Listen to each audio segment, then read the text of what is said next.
Hey guys, so tired. Jeez, what a day. But South Africa have gone in, finished day two with a lead, at least, slight one, but it is a lead nonetheless. A lead of 73 runs by the close of play.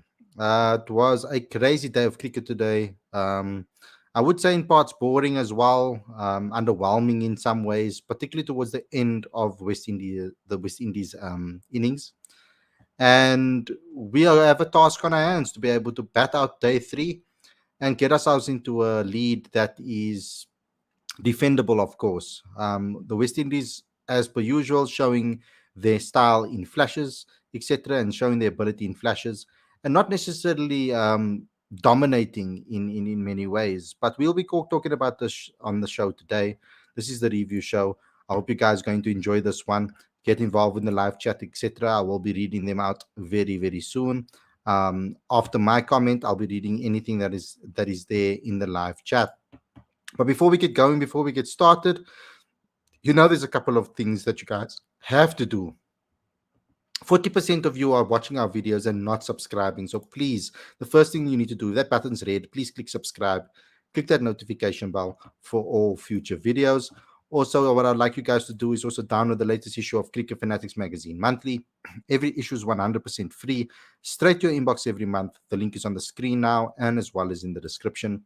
If you want to help us grow and promote South African cricket, please become a patron today. The link is on the screen as well as in the description. You can also help Cricket Fanatics magazine as a business grow too, so that we can travel to more games, so that we can cover more cricket, and so that we can give back to cricket a lot more. I also like you guys to like, comment, and share, and also go to cricketfanaticsmag.com for all regular updates. So, without further ado, let's get straight into today's show. I'm looking forward to discussing this with you guys.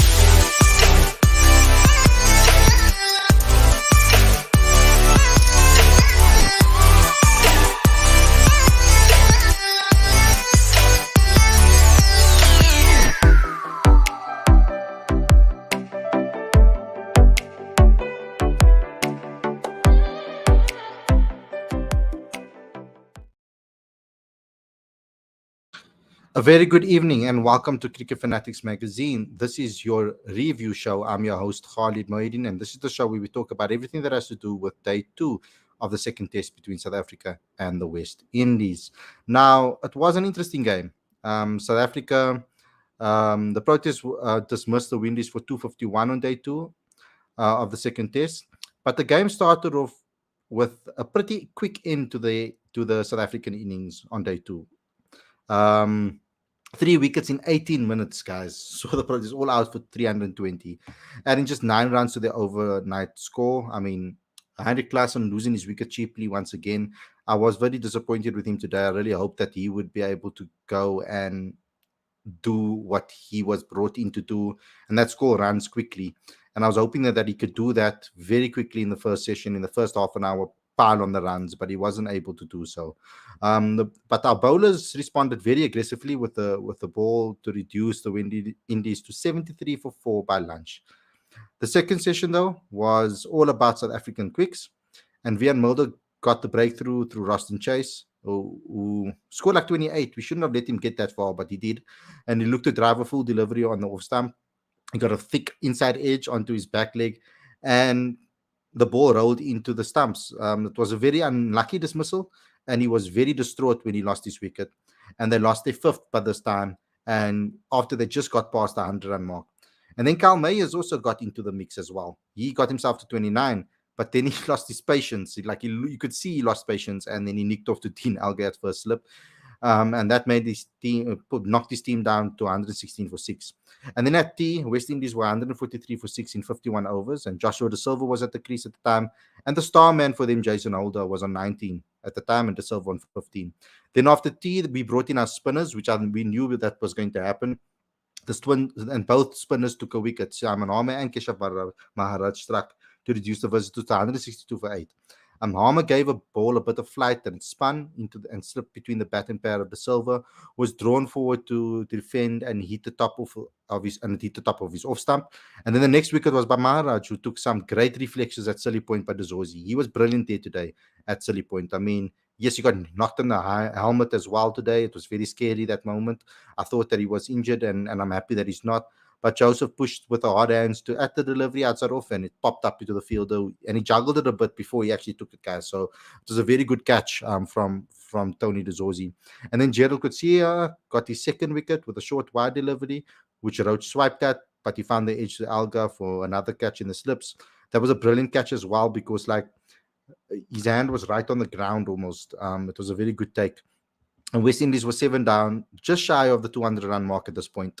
And yeah, South Africa were looking like they were cruising at this point. I mean, I thought that South Africa was going to bundle them out with at least over 100 deficit, but that wasn't to be. Because of Jason Holder, of course. Jason Holder was magnificent today. He just took on the attack, took the South Africans to the sword. He completely attacked brilliantly. He got his 12th half century with a six and reaching it in 79 deliveries. He also took his side past the 200-run mark, and then he stuck around till the end. At the final drinks breaks, the visitors were 218 for 9 with 14 overs left in the day.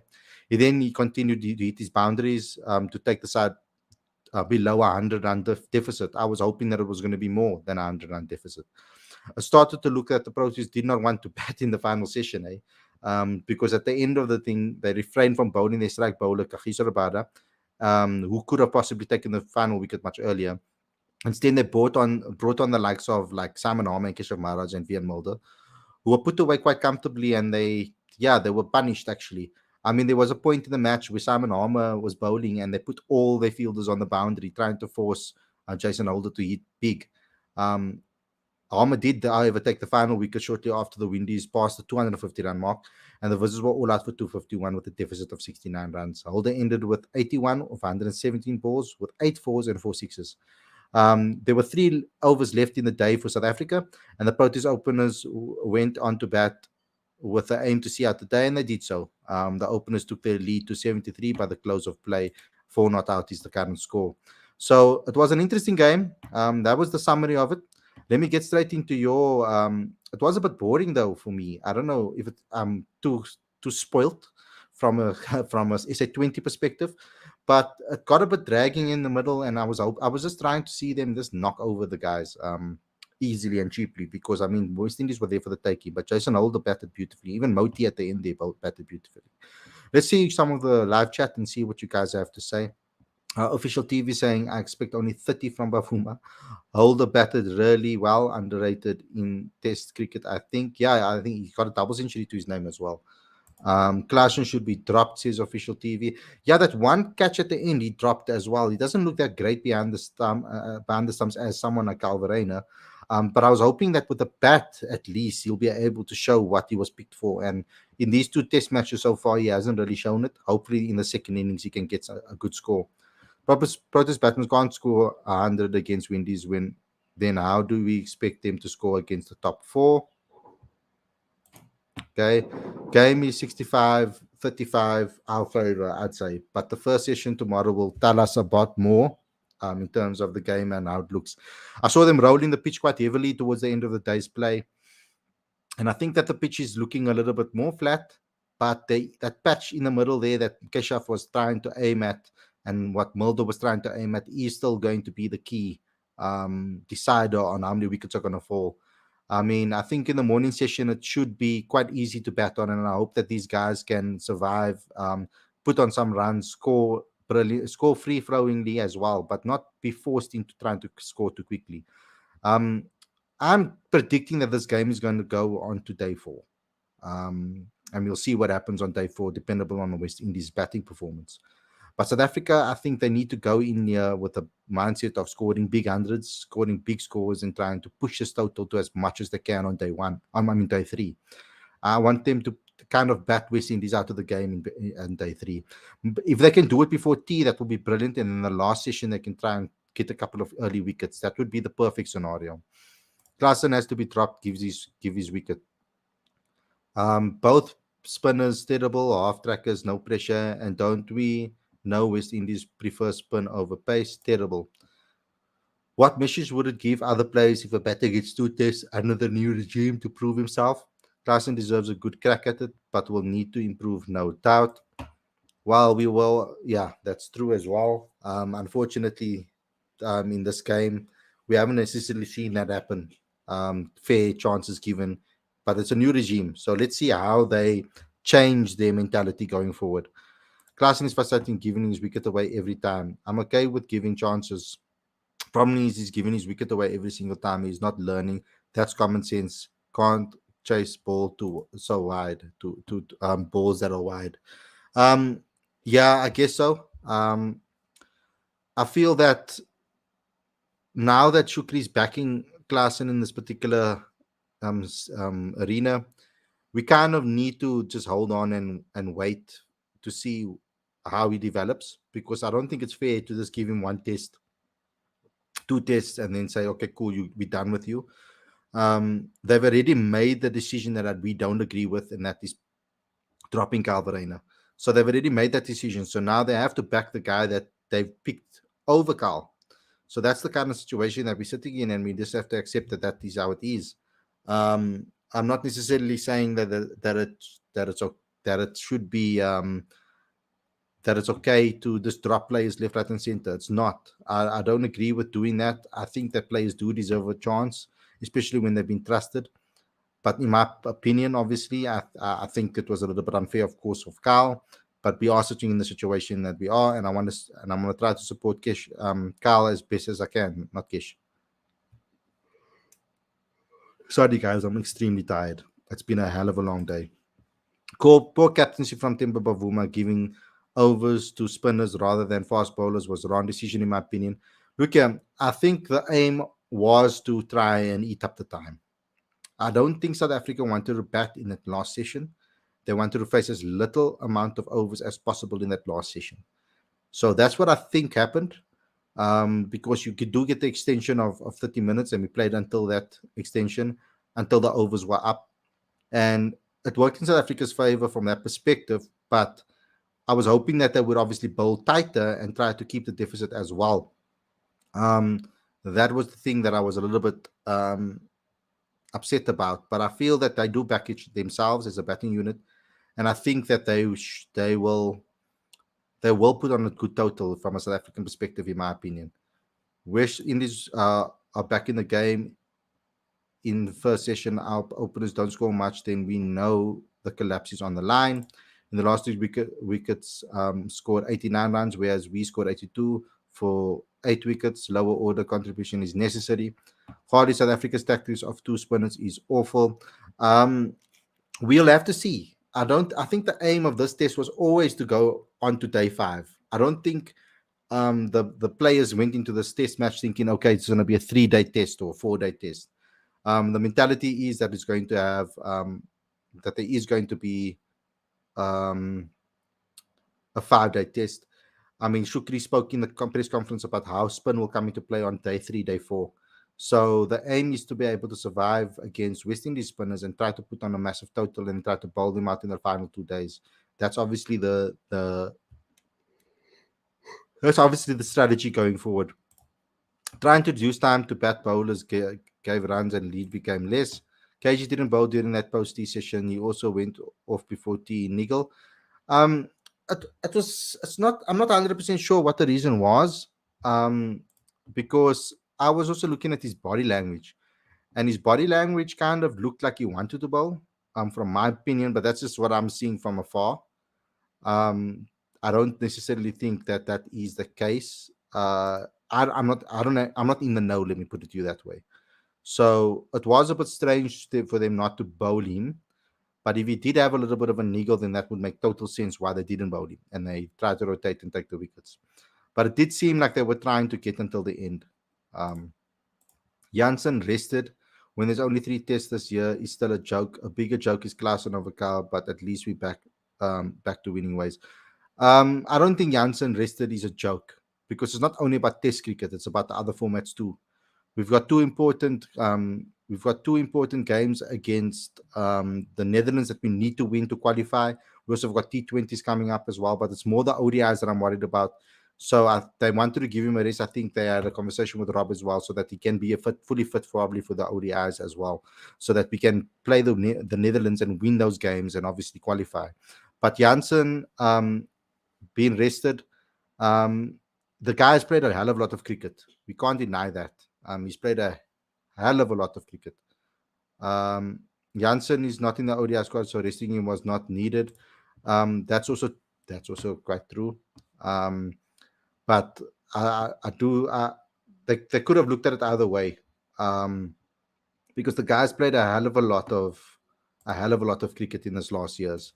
Um, I don't know the reason why they rested him.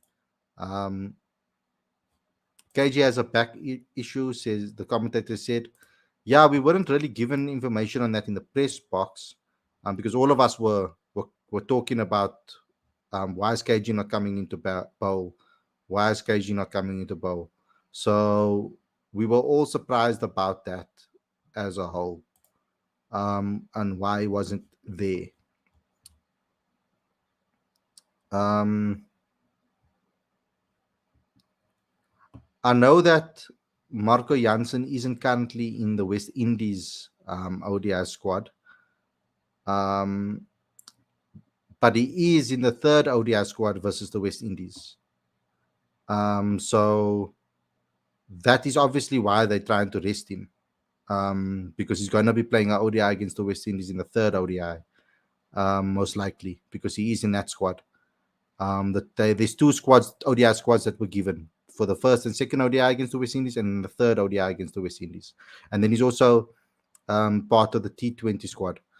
So he'll be playing T20s as well. So there was a need then to rest him from that perspective, if I look at it. Because if they're looking at him in the third ODI and maybe thinking of him to keep him for the Netherlands games, then it makes total sense. Holder is a Neil Governor. Thank you for the super chat, brother. Holder is better than any all rounder we have. Agree? Yeah. Currently, yes. We don't necessarily have an all rounder that can bat the way Jason Holder bats.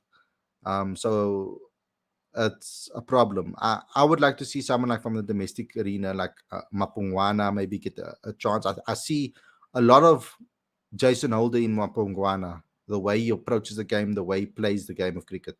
I see a lot of that in his game, and I think that could be a future number 7 for South Africa. I really truly believe that. I think he's brilliant, and Jason Smith as well has been doing excellently for the Dolphins as well. So yeah, there's a couple of players that we're looking at. Maybe I'm hoping Ruan de Swart can get a lot better as well, and then also get an opportunity to maybe play for the Proteas, because that guy can bat and bowl, and he's a brilliant cricketer as a whole, and an excellent human being as well. So it's a nice balance to have as well. We had to score 250 plus, says Gaurav Bodia. Janssen played non-stop since making his debut against India last year, internationals IPL. Bro, he's played non-stop since he made his debut in domestic cricket almost. Like, geez, that boy has been playing a hell of a lot of cricket for the last 4 years non-stop. International IPL is at 20 bowlers need to look after. We also not in constant contention for the WTC final anymore, hence the rest. Makes total sense, Lawrence. I couldn't have summed it up. You couldn't have summed it up better. I mean, I should have summed it up like that, to be honest. It's been a hell of a long road for Marco Jansen, and he's a youngster as well. He needs to also get into a situation where he can, get a little bigger, put on some muscle. I mean, he's developing as a man as well. So there's still a lot of growth involved with Marco, and you have to manage your youngsters very well so they don't pick up injuries. Shukri's particularly mentioned his lanky body, because that also will take its toll. His height, etc., running in like that on a regular. So yeah. This wasn't much turn. Tomorrow we will know how much turn is there. Tomorrow we will know how much turn there will be. Yeah, definitely. We really need a proper batting all rounder. Mulder, Sen, Johansson. We are all bowling all rounders. Baya Swanepoel, another one, Lawrence. A good shout there. Baya Swanepoel is a brilliant player as well. Talking about the domestic games, let's have a look at what happened in the domestic games around the country. So with regards to the Warriors versus the Momentum Titans, the Titans won by 4 wickets. In the first innings, Matthew Bresky got another 68, Kashile got a 66, and Abayi Swanepoel got a 52 not out. to take the team to 281 declared. Then the momentum, who was the top bowlers over there from the Titans' perspective? It was Neil Brunt did well. Donovan Ferreira took 2 wickets. Coburn, Dala, and Lazard all took one. Then in the second innings in this match, um, it was time for the Titans to bat, and they were 141 for 9 declared. Interesting. Trying to obviously get a result in this game. Jefferson Pele, 45. Dale Beavis, 33. Yeah, that's basically all in that particular innings. Then the Dufferweight Warriors went into bat and they scored 134 declared, trying to force a result. And then came in the Titans with a magnificent middle order run for a couple of batters. So Dale Beavis got 46. Twala got 44. Donovan Ferreira with a brilliant 116 not out, and to score 275 and win the game by 4 wickets. So a brilliant performance by Donovan. It's good to see him take his team over a line. Then in the Rocks versus the DP World Lions, the Lions batted first and scored 421 runs. Joshua Richards 84, Riza Hendrik 67, Mitchell van Buren 92. And the best bowlers over there was Sean van Berg with 5 for 115. And then there was also a 3-4 from Imran Manak. So obviously spin came into play over there. And then the Rocks came into bat and were bowled out for 93. Stian van Zyl for 59. Ducks for Janneman, Clyde for Tain, Glomai Nabe as well as Viljoen. They were all out for 93. And then the G-Base Ross was sent into bat again. And 198 for one, with Stian van Zyl scored 106 and Clyde for Tain 83. And they ended with the match being drawn. So a crazy match there as well in Paul. Then the Dolphins match. The Dolphins scored 348 in their first innings, and it was Kyle Zondo that got 79 and Jason Smith 136 of 248 balls, 16 fours and 2 sixes. Brilliant from him. And John Smuts with a 42. The best bowler over there was 4 for 34 from Aldred Hawkins, sorry, and JP King with 3 wickets for 100. And then, the Dolphins just destroyed the Northwest batting attack. They were bowled out for 173.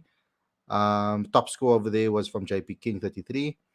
Top wicket taker, of course, was going to be John Smuts and Sabrayan. Sabrayan with a 5-4 and John Smuts with 4 for 52.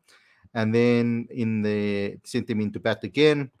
And the Northwest was bowled out for 104. There was no scores above 18 in this game, so no scores above 20. And the top wicket takers again was O'Brien, and this time Modemekwane or the relay Modemekwane with 2 for 12, and then obviously John Smith with 5 for 54 to wrap that up and give the Dolphins a comprehensive innings and 71-run victory. So that's that with the 4-day game. There are a couple of names that are going to be thrown out in our next issue of the magazine as well.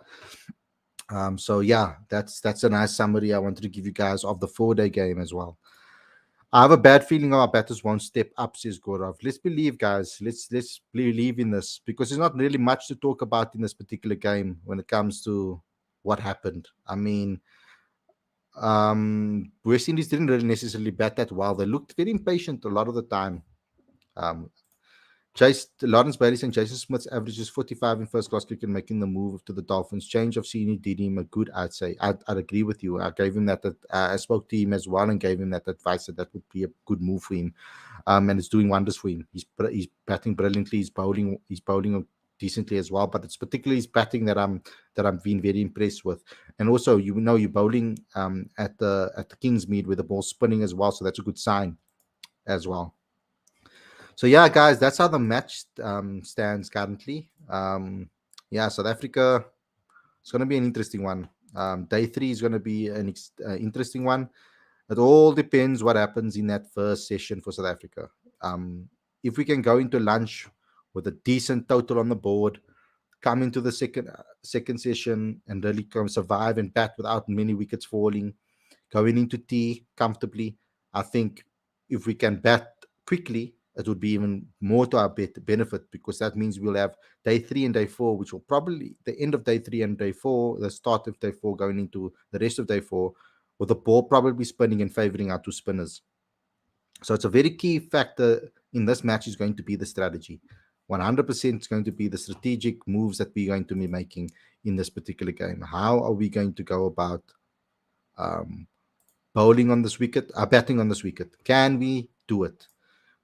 Plenty to look forward to tomorrow. I want to see Temba, Rix, and Klaasen get runs and no collapses. I agree with you, bro. I really want to see the guys that haven't really scored runs score runs. It would be nice to also see a Tony De Zorzi 100 and a Temba 100. That would be brilliant. Two guys that maybe I think need it. I mean, yes, Tony De Zorzi got an 84, but it would be nice to see him in his first test also get a century. I hope that Aaron can make up for the previous innings. I hope Dean Alga can get a century.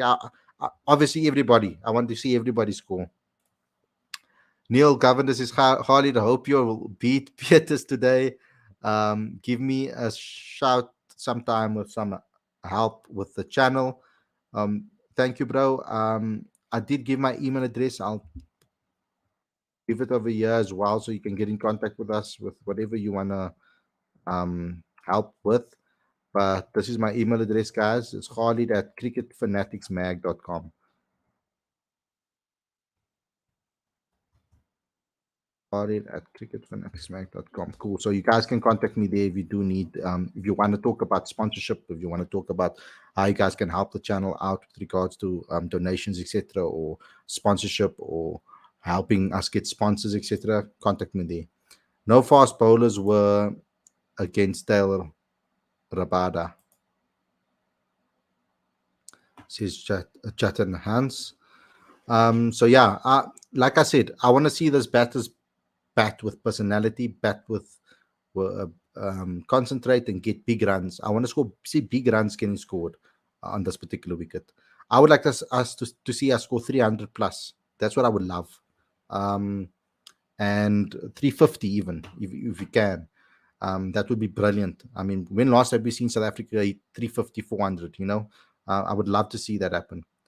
When our top order didn't score runs, then our middle or lower order used to score. Now it's opposite. Top order score and middle and lower order don't.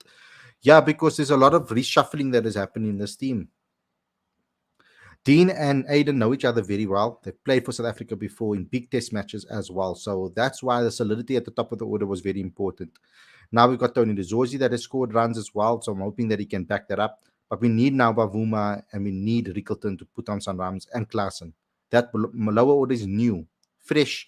They haven't played together much. So they need to build partnerships. They need to learn each other's game. They need to improve themselves, etc. So I'm hoping that they can do that. They both need, all three of those players need runs right now to get the fans off their back, to get everybody the pressure off their back. And we just generally, I just want to see our middle order perform well and do what we know they can do. That's all I want from this team. I want to see some improvement going into the second innings. It's our last innings for a very long time. So I'm hoping that we can do that. Caribbean Cricket Club said that he heard rumor Dean will retire after the series. Is it true? Um, there's always been rumors about that for a very long time. It's not 100% confirmed, of course. So we'll have to wait and see. It will be very interesting when he retires who will open up with Aiden Markram. It will be very cool to be able to see what Shukri has in mind with regards to who's going to be our next opener to help Aiden Markram solidify that top order. So that is what it is. But guys, I'm extremely beat at the moment. So that's oops. What's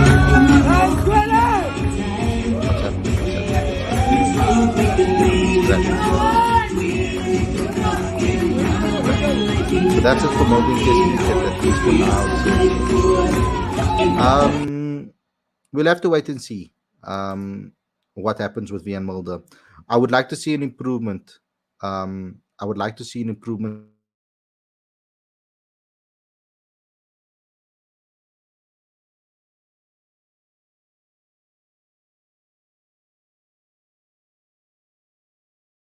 when he's hooking on the screen. Maybe that's a sign that when he needs to come back. I'm sorry, guys. I don't know what's going on. Hacked. Mulder is a batting all rounder. Um, I can't understand. Mulder is a batting all rounder or bowling all rounder. I can't understand. He's supposed to be a batting all rounder. When he came out of school, everybody hailed him as the next Callis. Um, and now he looks better with a ball than he does with a bat at international level. Although with the Lions, he bats high up and he's been doing pretty well with the bat. So he's a very confusing player at the moment. We don't know what his strength is. And international cricket is a different ball game. Of course, we can see that. Even a guy that's as in form as Ryan Rickleton struggled. And so, yeah, we'll have to wait and see. Guys, thanks a lot for tuning in. I know it's a shorter show today. I'm extremely beat. I need to rest. Also, there's a late game tonight with regards to United that I'm going to watch. And if I'm going to be able to watch that even and I don't fall asleep, I have to watch it. Come back. It has to be I want to see a response from United as well. But guys, thanks a lot for tuning in. I hope you guys enjoyed this episode. Don't forget to smash the like button, comment, share, and subscribe. And click that notification bell for all future videos. Also, don't forget to download the latest issue of Cricket Fanatics magazine monthly. Every issue is 100% free, straight to your inbox every month. The link is on the screen as well as in the description. You can also become a patron today to help us grow and promote South African cricket. So click on the link on the screen or in the description. And then go to cricketfanaticsmag.com for your reports, your reaction pieces, and updates, etc. Guys, thanks a lot for tuning in for the show. I hope you guys enjoyed this episode. Don't forget to do all the things that I promised you, and I'll see you again tomorrow with another review show. Take care, everybody, and enjoy the rest of your evening. Peace out.